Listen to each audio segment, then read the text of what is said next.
शिवा, हे, तुम लोग बाहर जाओ। शिवा, तुमने कॉलेज में शंकर के आदमियों को क्यों मारा? भैया, वो मेरे कॉलेज में आकर आपको भला बुरा कह रहे थे और आप पूछ रहे हैं मैंने उन्हें क्यों मारा? तुम्हें हम दोनों के बीच पड़ने की कोई जरूरत नहीं है शिवा। ये बात कान खोल कर सुनो तुम। शिवा, हमारे पिता की मौत यूनियन के झगड़े की वजह से हुई थी।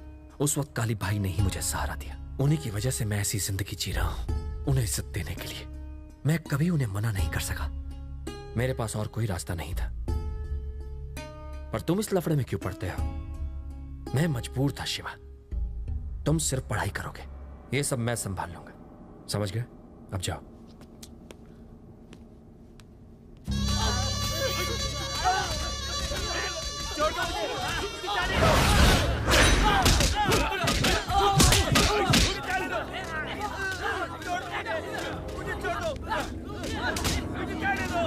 मैंने कहा था ये तुम्हारा साथ नहीं देंगे। अब तुम मार मार के उनकी खाल उधेड़ने में लगे। ये लोग अपनी जान दे देंगे पर तुम्हारा साथ हरगिज नहीं देंगे।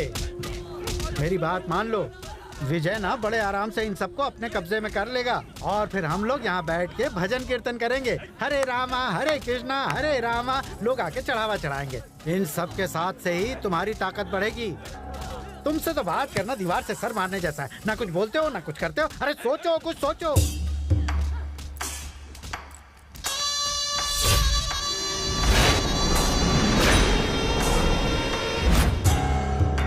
मेरा भाई जब मेरे लिए सिर दर्द बना तो मैंने उसे रास्ते से हटा दिया।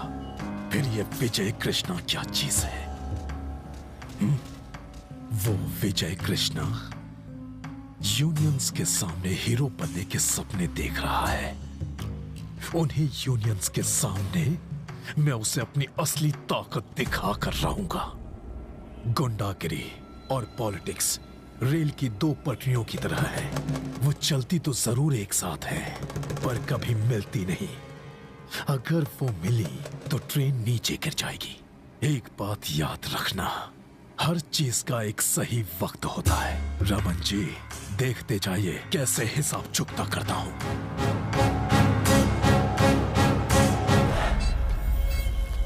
भाई, कल विजय कृष्णा कॉलेज स्टूडेंट को भाषण देने जा रहे हैं। पप्पू का फोन आया था। जाओ, बॉबी को बुलाओ। इस तरह अचानक क्यों बुलाया? सुन बॉबी, मुझे तेरी मदद चाहिए। ये बताओ किससे लुढ़काना है? इस बार तुझे लुढ़काना है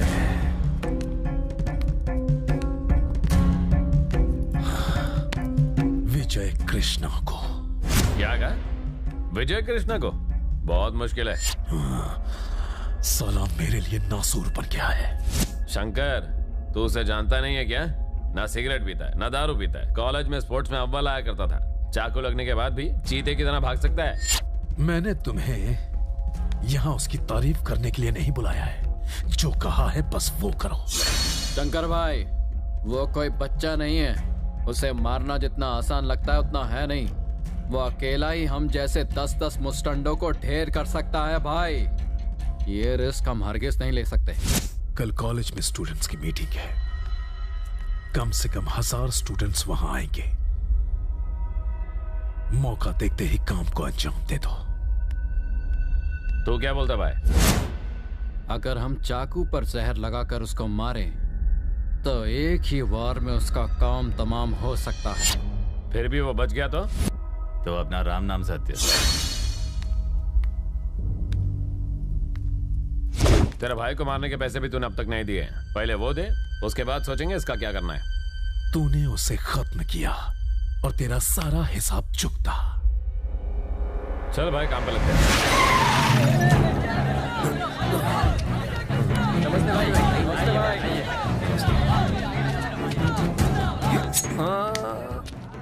यह खून सिर्फ अपने माँ बाप और देश के लिए बहाना है। ये इतना सस्ता नहीं है कि इसे ऐसे ही बहा दे।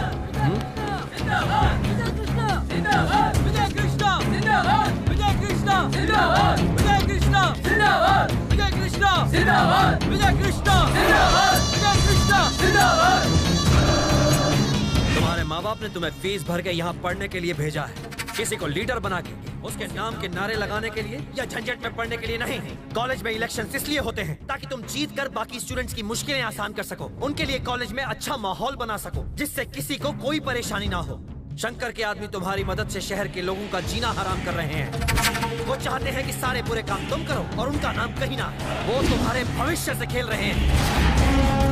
मैं भी कभी स्टूडेंट हुआ करता था, मैंने भी तुम्हारी तरह कॉलेज में इस तरह की नौटंकी देखी है, पर मैं इन चक्करों में नहीं पड़ा। मैं तुमसे ये सब क्यों कह रहा हूँ, ये बात समझने की कोशिश करो। अगर शंकर तुम्हें भड़काता है किसी धर्म का नाम लेकर, प्रांत का नाम लेकर, जाति या भाषा के नाम पर, तो उसकी बात पर यकीन करने की जरूरत नहीं है। मेरे पास आना, मैं उसे संभाल लूंगा। तुम्हारे लिए, तुम्हारी परेशानियों के लिए अगर मुझे जान भी देनी पड़ी तो दे दूंगा।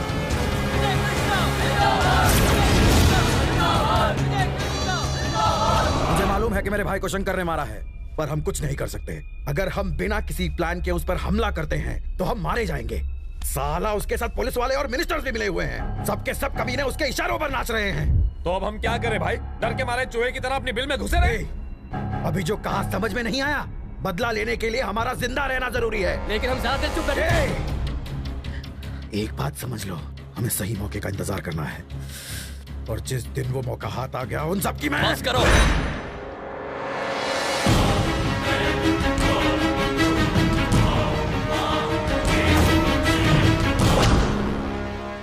जिस किसी ने भी चूड़ियां पहनी हो वो यहां से चला जाए। शिवा, तुम इस सबसे दूर रहोगे। चलो अंदर जाओ।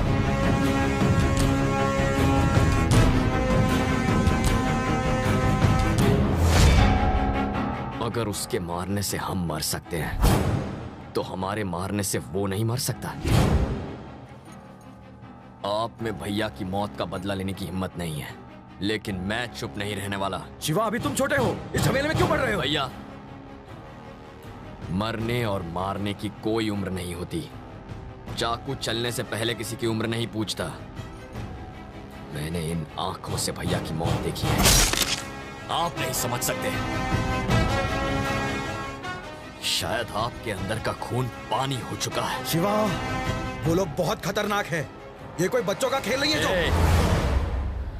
मुझे बच्चा समझने की गलती मत करना भैया। जब ये बच्चा मारता है तो सामने वाला सीधा ऊपर।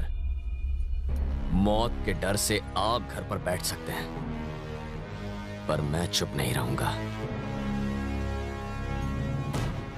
भैया के कातिलों की चीखों से मैं इस शहर के हर घर को हिलाकर रख दूंगा और उस दिन आपके सामने आऊंगा। तुम बस एक बार कहो, कॉलेज के 500 लड़कों को लेकर शंकर के घर में घुसकर उसका काम तमाम करेंगे। शिवा,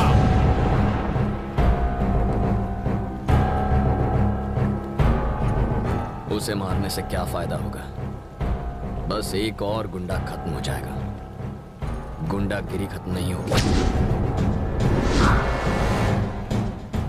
जो अपने आप को शेर समझता हो उसे उसके ही पिंजरे से बाहर निकालकर सड़क पर सुअर की तरह भगाया जाए और फिर उसके बाद उसका शिकार किया जाए तो लोगों के दिल से शेर का खौफ निकल जाता है और शिकारी की दहशत बैठ जाती है।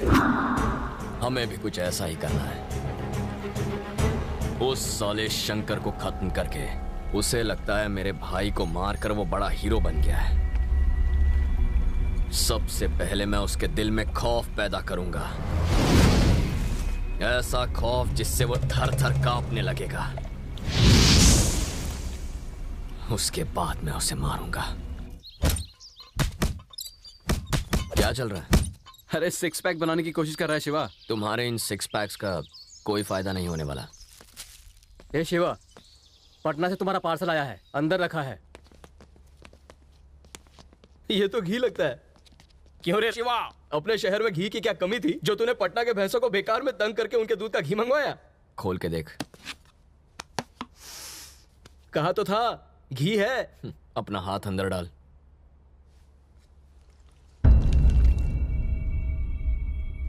ये किस लिए? क्योंकि अब हमें इसकी जरूरत पड़ेगी। लेकिन यहां भी तो मिलता है, फिर वहां से क्यों मंगवाया? ये तो देसी बंदूक है, सिंगल राउंड वाली।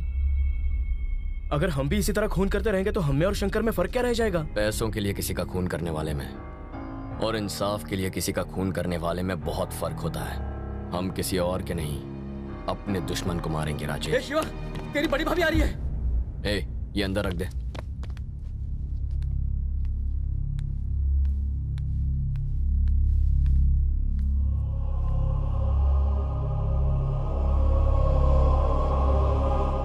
तुम्हारे भैया तो चले गए, मैं भी मर गई हूं क्या?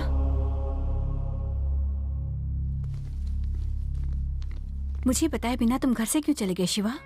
वो क्या है ना भाभी, जय भैया और मेरी सोच नहीं मिलती, और मैं नहीं चाहता कि आपको मेरी वजह से कोई परेशानी हो। लेकिन बात यह है कि मैं भैया की मौत पर हाथ धरे बैठ नहीं सकता। मुझे ये डर है कहीं तुम जल्दबाजी में कोई गलत फैसला ना ले बैठो। मेरी बात सुनो, तुम घर लौटो। मैं जल्दबाजी में कोई फैसला नहीं करता भाभी। अगर मैं जल्दबाजी करता तो सीधा शंकर के घर चला जाता, और या तो उसे मार देता या तो फिर उसके हाथों मेरी मौत हो जाती। अगर मैंने शंकर को आसान मौत दे दी तो भैया की आत्मा को शांति नहीं मिलेगी। आप घर जाइए, काम खत्म करके मैं खुद घर आ जाऊंगा। अपना ख्याल रखना।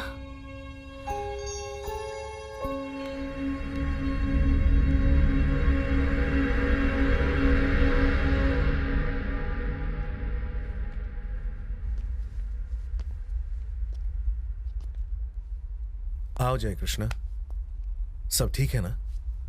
बहुत दिनों बाद दिखे तुम। हमें अकेले में कुछ बात करनी है। सॉरी जय कृष्णा, जब तुम्हारे भाई की मौत हुई तब मैं परदेश में था, इसीलिए अंतिम संस्कार में नहीं आ पाया। अब क्या करने आए हो? देखो, मैं तुम्हारे और शंकर के दोनों के परिवारों के बहुत करीब हूं। अब तक तो तुम अच्छी तरह समझ ही गए होंगे कि मेरी तुम्हारे पास आने की वजह क्या है। क्या वजह है? मैं घुमा फिरा के बात नहीं करूंगा। खैर ठीक है, रहने दो, मैं सीधा पॉइंट पर आता हूं। मैंने सुना है तुम्हारा छोटा भाई शंकर को मारने की तैयारी कर रहा है। तुम जितना सोचते हो वो उतना कमजोर नहीं रहा जय कृष्णा। उसके पीछे काफी बड़े बड़े लोगों का हाथ है। सुनो जय कृष्णा, तुम्हारे भाई के मरने के बाद शंकर और विजय के बीच की कड़वाहट पूरी तरह खत्म हो गई। अपने भाई को समझाओ ना कि शंकर की मौत की प्लानिंग करने में बेकार अपना वक्त बर्बाद ना करे। शिवा इतना भी बड़ा नहीं हुआ कि शंकर के गिरेबान तक पहुंच सके। देखो, अब तुम अपने परिवार के मुखिया हो, उसे समझाने की कोशिश करो। मैं नहीं चाहता इस झंझट में तुम्हारा पूरा परिवार बर्बाद हो जाए। वो काफी समझदार है, मुझे नहीं लगता उसे समझाने में ज्यादा वक्त लगेगा। उसे कहो अपना दिमाग शांत रखे और जो हुआ उसे भूल जाए। मैं ध्यान रखूंगा कि शंकर शिवा से दूर रहे। शिवा को संभालना अब तुम्हारा काम है।